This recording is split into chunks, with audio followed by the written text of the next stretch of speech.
கடலூர் மாவட்டம் விருத்தாச்சலம் அடுத்த ஸ்ரீமுஷ்ணம் வட்டம் யசனூர் கிராமத்தில் பிஇ பட்டதாரியான கல்யாண்குமார் பிரேம்குமார் சகோதரர்கள் யூடியூப் பக்கத்தில் சம்மங்கிப்பூ விவசாயம் குறித்தும் அதன் பயன்பாடு குறித்தும் 2 ஆண்டுகளுக்கு முன்பு வீடியோ ஒன்றை வெளியிட்டுள்ளனர்.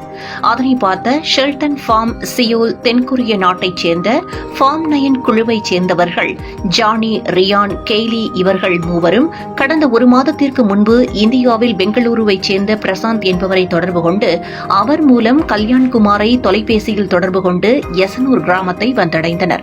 பின்னர் சம்மங்கிப்பூ பற்றிய ஆராய்ச்சியில் கடந்த 3 நாட்களாக செய்து வந்தனர். மேலும் இதனை தங்களது நாட்டிற்கு கொண்டு சென்று மேலும் இதுகுறித்து ஆராய்ச்சிகள் மேற்கொண்டு பூவின் தன்மையை மாற்றி அழகு சாதன பொருட்களில் சேர்ப்பது குறித்தும் வாசனை திரவியங்கள் தயாரிப்பது குறித்தும் ஆராய்ச்சியில் ஈடுபட உள்ளனர். இவர்களின் ஆராய்ச்சி வெற்றிகரமாக முடிவடைந்தால் ஃபார்ம் 9 குழுவைச் சேர்ந்தவர்கள் தொடர்ந்து சம்மங்கிப்பூவை தங்களது நாட்டிற்கு ஏற்றுமதி செய்ய உள்ளனர் என்றும் கல்யாண்குமார் தெரிவித்தார்.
A great opportunity for the village and the community to promote their ingredients. Oh, they have jasmine and tubers and they have very good quality, right?